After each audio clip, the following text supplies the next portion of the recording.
हाय नमस्कार, मी अमोल पारख तुमचं आजच्या या व्हिडिओमध्ये स्वागत करतो. आणि आज माझ्याबरोबर आहेत आपले सर्वांचे मेंटर महागुरू मिस्टर अशोकजी तोडमल सर. आणि आम्ही एका विषयावरती आपण मित्रांनो आज डिस्कशन करणार आहोत. तो आहे विषय कन्सिस्टन्सी ऑफर. तर सरांशी या विषयावरती मी डिस्कस आपण करणार आहोत की काय कन्सिस्टन्सी ऑफर आपली रेग्युलर केली पाहिजे आणि कसे पुढे केले पाहिजे. तर सगळ्यात पहिलं जर बघितलं तर कन्सिस्टन्सी म्हणजे सातत्य. आणि सातत्याची ताकद काय आहे ते आज आपण समजून घेणार आहोत, आपल्या बिझनेससाठी पण आणि आपल्या बिझनेसच्या ऑफरच्या माध्यमातून ग्रोथसाठी पण. तर सर कन्सिस्टन्सी ऑफर तर आपली खूप सुंदर आहे. बरोबर. सर्वांना आम्ही कन्सिस्टन्सी ऑफर पण बऱ्यापैकी सगळ्यांना माहितीच आहे. कन्सिस्टन्सीचे बेनिफिट्स माहिती आहेत. 3 प्रकारच्या आपल्या कन्सिस्टन्सी आहेत. एक आहे 1100 PVची, बरोबर. दुसरी आहे 2500 PVची आणि तिसरी आहे 5000 PVची. 1100 PVला ऑलमोस्ट 2,500-3 हजार रुपये लागतात. 2500 PVला ऑलमोस्ट 5000 रुपये आणि 5000 PVला 10,000 रुपये. बरोबर.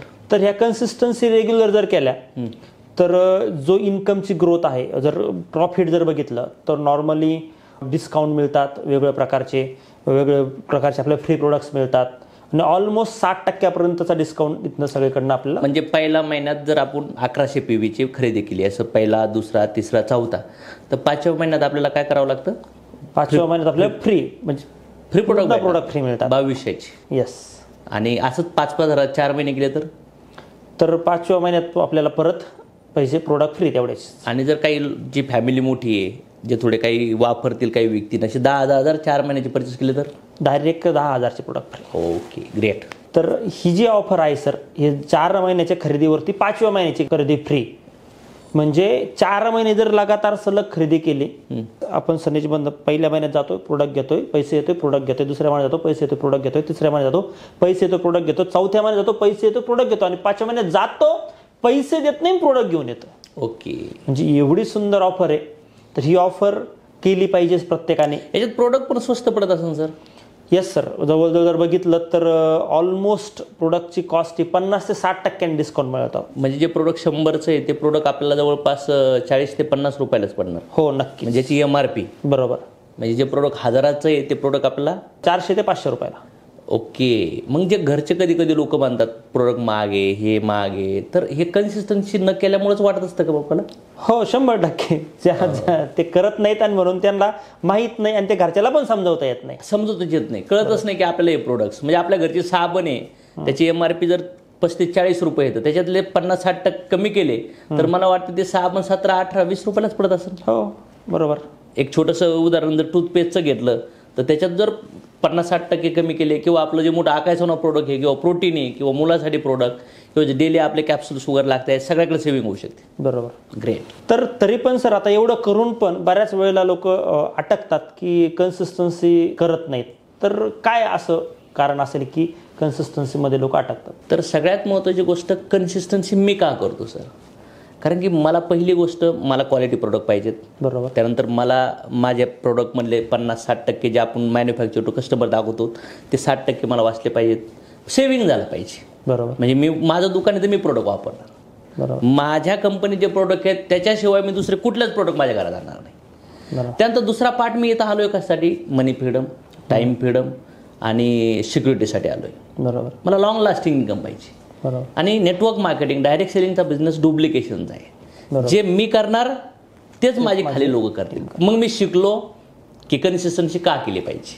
त्यानंतर मी डू म्हणजे मी करायला लागलो की मला कन्सिस्टन्सी का करायची. तर पहिलं मला इन्स्टंट बेनिफिट भेटायला लागली, फ्री प्रोडक्ट भेटायला लागले, इन्स्टंट ऑफर भेटायला लागल्या, डिस्काउंटमध्ये प्रोडक्ट भेटायला लागले आणि प्रोडक्ट महाग वाटण्याचा विषयच मिटला. कारण की आई वडील, घरात मोठी फॅमिली, तर म्हणलं आयुष्यावर प्रोडक्ट वापरायचे तर कन्सिस्टन्सीमध्ये जाऊ. आणि त्यानंतर मी खाली लोक कोणीचं डुप्लिकेशन टीच करून घेतलं. का? जर मी आज 5,000चा माल खरेदी महिन्याला करतोय, तर मी मागच्या जवळपास जर बघितलं तर सने स्टार्ट झाल्यापासून माझ्या ID वरती जर बघितलं तर मला वाटतं ओव्हरऑल 7-8 लाखाचं बिलिंग झालं. बापरे. मी विचार कर कशासाठी? मला वापरण्यासाठी आणि लोकाला विकण्यासाठी. कारण की माझा धंदा आहे ना, माझे फिक्स कस्टमर आहे सर. बरं. त्यांना पण प्रोडक्ट द्यायचे ना. सगळे श्रीमंत लोक आपला बिझनेस करणार का? नाही करणार. मग अशा लोकांना मी प्रोडक्ट देऊ माझे कस्टमर बनवायलोय. बरोबर. त्यानंतर मेन मुद्दा, मी कन्सिस्टन्सी करतोय ना सर, मला पाहिजे पैसा, मला पाहिजे पॅसिव्ह इन्कम, बरोबर, मला पाहिजे सिक्युरिटी, बरोबर, मला पाहिजे स्पीड, मला लाईफमध्ये असं इन्कम कमवायचं की झोपलो तरी पैसे आले पाहिजे. मग हे कसं पॉसिबल आहे? कन्सिस्टन्सीमध्ये फक्त फी, प्रोडक्ट, डिस्काउंट हे तर फक्त सर जे आत्तापर्यंत बोललो आहे ना, हे फक्त किती टोटल माहिती आहे का सर? 5%. 95% कन्सिस्टन्सी मी करतो पैसे कमवण्यासाठी. तर तुम्ही म्हणणार का करताय सर? जर एक्झाम्पल घेऊ, 5 राज्य प्रोडक्टचं घेऊया आपण. जर 5 राज्य माझ्या 10 लोकांनी कन्सिस्टन्सी केलं तर माझा टर्नओव्हर किती झाला? 50,000. 50,000चा ॲव्हरेज आपण 10% रुपीजवर म्हणतो. 5,000 रुपये कमिशन इन्कम. 5,000 रुपये. बरोबर. आतापर्यंत मोबाईल घेतला, गाड्या घेतल्या, मर्सिडीज घेतल्या, काही भेटलं रिफरल कमिशन आपल्याला? नाही, कधीच नाही. हे 50 रुपये 30 रुपये डीमार्टला कुपन देतात फक्त. 5,000 आणि एकदाच भेटणार का? लॉंग टर्म घेणार सर? लॉंग टर्म 5,000 रुपयात ॲटलिस्ट छोट्या माणसाचं बेसिक गरजा पूर्ण होतील सर. सोसायटी मेंटेनन्स जाऊ शकतो चांगल्या मोठ्या माणसाचा. 10 लोकांनी खाली मल्टिप्लिकेशनमध्ये 100 लोक कन्सिस्टन्सी मारायला लागले. टोटल माझा ग्रुप तर मी नाही केलं ना, मी केलं, मी एक 6-7 लोकांना केलं आणि असं म्हणून 10 लोक, 10चं मल्टिप्लाय 100 झालं. माझी 1,200 लोकांची टीम आहे. पण मी पण करतोय, मी शिकलो, मी करतोय आणि मी यांच्याहून करून पण घेतोय. बरोबर. कारण की पुन्हा हल्ले नाही पाहिजे ना. कन्सिस्टन्सी करणं म्हणजे काय? प्रोडक्टला चिटकून राहणं. बरोबर. जसं ॲपल काय करतं, नवीन नवीन प्रोडक्ट आणून लोकांना अपग्रेड करायला लावते. मर्सिडीज काय करते, नवीन नवीन प्रोडक्ट आणतात. ब्लॅकबेरी, ॲलन सोली, लुई फिलिप्स काय करतात, नवीन नवीन. आज बघा ना, वडापाववाला काय करू राहिला आहे, प्रोडक्ट त्यांना वारंवार जुनं पण कस्टमर पाहिजे आणि नवीन पण कस्टमर पाहिजे. बरोबर.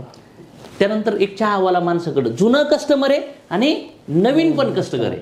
कन्सिस्टन्सी कस्टमर जुना पण येऊ राहिलाय आणि नवीन पण येऊ राहिलाय, म्हणून त्यांचा धंदा स्टेबल प्लस ग्रोईंग मोडला आहे. मग मी कन्सिस्टन्सी काय करतोय, माझा धंदा एका बॉटम लेवल पासून खाली गेला पण नाही पाहिजे, कंटिन्यू वर गेला पाहिजे. अच्छा.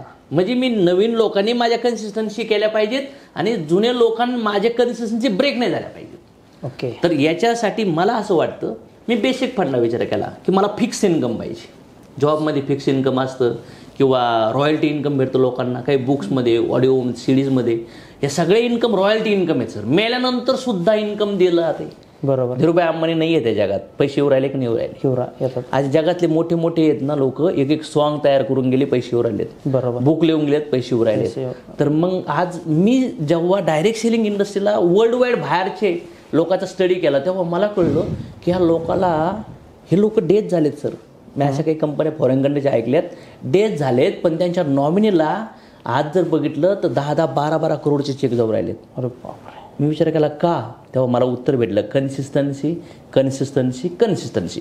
याचा मराठीत काय आहे की लगातार लगातार मी, माझा परिवार, माझी नेक्स्ट जनरेशन, तेच साबण, तेच तेल, तेच न्यूट्रिशन, तेच सप्लिमेंट, तेच ऑइल, तेच जागरी आम्ही वापरणार. आमचा चहा तोच असन. मग आम्ही प्रोडक्ट्स वाढणार नाही. याला म्हणतात कन्सिस्टन्सी. मग बेसिक फंडा मी विचार केला की मी कन्सिस्टन्सी मारली तर मला 50% बेनिफिट राहिला आहे. म्हणजे माझ्या 2200-2500च्या प्रोडक्टमध्ये मला 1100 भेटले. पण हीच कन्सिस्टन्सी मी जर 10 लोकांकडून करून घेतले तर किती झाले? 5,000 करून विचार करा बरं. 2200ची कन्सिस्टन्सी विचार करा, 10 लोकांकडून करून घेतले तरी 22,000 झाले. बरोबर. मला 2200 रुपये भेटले. बरोबर. माझ्या कन्सिस्टन्सीमुळे मला 1100 भेटले. बरोबर. पण खालच्या लोकांमुळे मला किती भेटले? 2200. आता 100 लोकांनी जर 2200ची कन्सिस्टन्सी केल्या तर किती भेटते? 2-2.25 लाख टर्नओव्हर झाला माझा. बरोबर. 22,000 इन्कम फिक्स झालं. बरोबर. इथं जर 5,000-4,500 पीवीच्या कन्सिस्टन्सी केल्या लोकांनी तर 5 लाखाचा बिझनेस आणि 50,000 रुपये इन्कम. छोटीशी सुरुवात. म्हणजे डॉमिनोज इफेक्ट नाही माहिती ना सर तुम्हाला? एक छोटासा पुश, नंतर ते मोठ्याला पाडतो, नंतर मोठ्याला पाडतो. याच्यामुळे स्टेबिलिटी ग्रोथ होती सर. आणि हे माझ्या खोपडीत आहे. पैसे असे येऊ राहिले का महिन्याला 30-35-40 लाख रुपये कशामुळे येऊ राहिले? येस, आता कळलं असं. नक्कीच. तर जर खरंच मोठे पैसे कमवायचे असतील तर कन्सिस्टन्सी शिवाय पर्याय नाही. त्यानंतर दुसरा पार्ट विचार करा. आणखीन पुढे एक एक्झाम्पल घेऊ. 500 लोक आहेत. 500 लोकांनी 2200ची कन्सिस्टन्सी करून द्या. मॅटर नाही ना. कोणी जसे काही लोक 2,500 करतील, काही लोक 5,000 करतील आणि काही लोक 10,000 रुपयांनी परचेस करतील. आपल्याला टर्नओव्हर पैसे भेटणार आहेत. 500 गुणिले 2200 समजा 2,000 किती झाले? 12-13 लाख. बरोबर. 13 लाख समजू. बरोबर. 10% ॲव्हरेज काढा. 1,30,000 रुपये. 1,30,000 स्टेबल. एकदाच शिकवणार मी, एकदाच लोकांना शिकवणार. नंतर हे इन्कमसाठी मला हालायची गरज आहे का? फक्त काय करावं लागेल? कंटिन्यू कधी ट्रेनिंग करावं लागेल, कधी मीटिंग करावं लागेल. काही नवीन लोकांची गरज पण नाही मला. माझे ते ओल्ड सिम आहेत, ते ओल्डच कस्टमर आहेत, तो धंदा फिक्स आणून राहिलेत. आणि जर ते समाधानी सॅटिस्फाईड असतील, त्यांसोबत मी चांगले रिलेशन केले, ते नवीन आणखीन ॲड करतात. अच्छा. आता हीच 5,000 PVची असेल तर 5,000 रुपयाची असेल तर 500 लोकांची 25 लाखाचा टर्नओव्हर झाले 2.5 लाख महिन्याचे इन्कम. बापरे. चांगल्या मोठ्या अधिकाऱ्याला तर एवढं पेमेंट आहे का? नाही सर. हे इम्पॉर्टंट पार्ट आहे. हा बिझनेस असं नाही की एकदा जॉईन केलं सोडून दिलं, एकदा प्रोडक्ट विकलं सोडून दिलं, एकदा कस्टमरमुळे सोडून दिला. लॉंग टर्म पैसा पाहिजे. एका बीमध्ये मला लई मोठं झाड दिसतंय सर. बरोबर. हा आपला प्लॅन असायचं, एक माणूस तुम्हाला महिन्याला 2-2, 5-5, 10-10, 20-20, 30-30, 50-50, 1-1 कोटी कमवून देऊ शकतो. फक्त कन्सिस्टन्सी. याचं डुप्लिकेशन 1000 लोकात करा. 1000 लोकांचे 22 लाख झाले 2200 रुपयांनी. बरोबर. 1100 PVनी जरी झाले तर 2-2.5 लाख. फक्त जास्त लोक कमी इन्कम भेटतं तुम्ही जेव्हा छोट्या अमाऊंटनी सुरुवात करतात किंवा कन्सिस्टन्सी राहतात. तर इथंच 5,000नी जर 1,000चं कॅल्क्युलेशन केलं तर 50 लाख. किती रुपये इन्कम? 5 लाख. 95% कारण आहे कन्सिस्टन्सी मॅचमुळे करतो. फ्री प्रोडक्ट भेटावं, मीच कवर शॉपिंग करणार सर, पैसे आले पाहिजेत ना. म्हणजे कन्सिस्टन्सी करायची, नाकी फक्त फ्री प्रोडक्टसाठी, कन्सिस्टन्सी करायची मोठ्या फ्युचरसाठी. आता बघा ना, जर मी म्हणतोय की 50 लाखात 5 लाख भेटले, आज माझं हायेस्ट इन्कम आहे सर 33,66,000. तर इमॅजिन करा 33 लाख रुपये, तर म्हणजे किती लोक कोर्सेसची ऑर्डर मारू राहिलेत. भयंकर. खूप मोठं. जनरली सर 1,000 लोकांचा विचार करा, इमॅजिन करा 10 लाख. बरोबर. 2,000 लोकांचा विचार करा, लई लोक लागत नाहीये. आणि एवढे लोक कोणाला पाहिजेत? म्हणून मला असं वाटतं सर, महिन्याच्या सुरुवातीला जी 3 तारीख आहे ना, प्रोडक्ट असू नाही तर नसू, मला प्रोडक्ट मारायचेत. का? मला प्रोडक्ट संपलेत म्हणून नाही, मी गिफ्ट देईन लोकांना, वाटीन. पण साला मी केल्यानंतर तो एक छोटासा पुश खाली 10 लोकांना पुश करू शकतो. मी माझी ऑर्डर मारून प्रमोट करणार. बरोबर. माझे 10 लोक तेच ऑर्डर मारून प्रमोट करणार. ते 10चं फॉलो करून खालचे 100 ऑर्डर मारतील. ते 100ला फॉलो करून 1000 लोक ऑर्डर मारतील.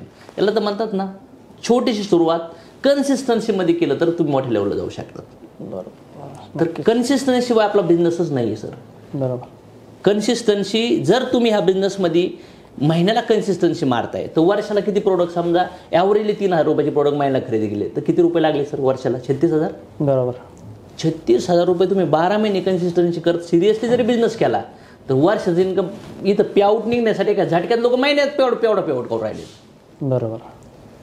आणि जर मी सनेचे प्रोडक्ट वापरत नाही आहे तर याचा अर्थ मी त्याच्यावर विश्वास नाही ठेवू राहिलो, नॉलेज घेऊन राहिलो, अंडरस्टँड नाही करू राहिलो, फ्युचर बघून राहिलो, तर सनेची फार मोठी ग्रोथ आहे सर. फार मोठी इंडस्ट्री आहे. त्या इंडस्ट्रीमध्ये टॉपला जायचं असेल तर सगळ्यात महत्त्वाचं कंपनीवर विश्वास ठेवा. आपण प्रोडक्ट युजर बनावं, प्रोडक्ट शेअर केले पाहिजेत. 10 कोर्स स्टेप ESISला फॉलो करणं गरजेचं आहे. आणि प्रत्येक 3 तारखेला ऑर्डर मारणं गरजेचं आहे. सुरुवातीचा जो पहिला कट ऑफ आहे आपला 8 तारखेचा, त्याच्यात जे आपल्या डायरेक्ट सेल बोनसचा कट ऑफ आहे, त्याच्यात लकी ड्रॉ लागतात, त्याच्यात इन्व्हॉल्व होतो बाबा आपण. मी तो विचार करतो मला लकी ड्रॉ लागला पाहिजे, केलं पाहिजे ना. का आपण नाही डोके लावले पाहिजेत? चलो नो प्रॉब्लेम, लेंगे. सगळ्या लोकांना मोटिवेट केलं पाहिजे. मग जर मला माझ्या टीममध्ये जर जास्त कन्सिस्टन्सी करायच्या असतील तर मग मी माझी कन्सिस्टन्सी सुरुवातीच्या पहिल्या 3 तारखेपर्यंत केली तर 2 तारखेलाच ऑर्डर मारून प्रमोशन करावं. ग्रेट. कारण की लीडर मी जे बोलतोय ना ते लोक करतात सर. बरं. लोकांना वाटतं की आम्हाला यश भेटलं पाहिजे. अरे तुमचं ॲक्शन बोलले पाहिजे. बरोबर. मी बोललोय केलं 1-2 वेळ नाही, मला पुढं पुश व्हायचं, मग माझी टीम पुश होती. आणि याला डुप्लिकेशन म्हणतात. बरोबर. तर मला विश्वास आहे की आजच्या डिस्कशनमधून तुम्हाला कन्सिस्टन्सी का करायला पाहिजे सगळं क्लिअर झालं असेल. येस. कन्सिस्टन्सी की आहे आपल्या बिझनेससाठी. तर मुवमेंट करायची असेल, फास्ट इन्कम कमवायचं असेल तर कन्सिस्टन्सीला आपण इथं पुढं सिरियस घेऊया. चलो, थँक्यू व्हेरी मच. थँक्यू.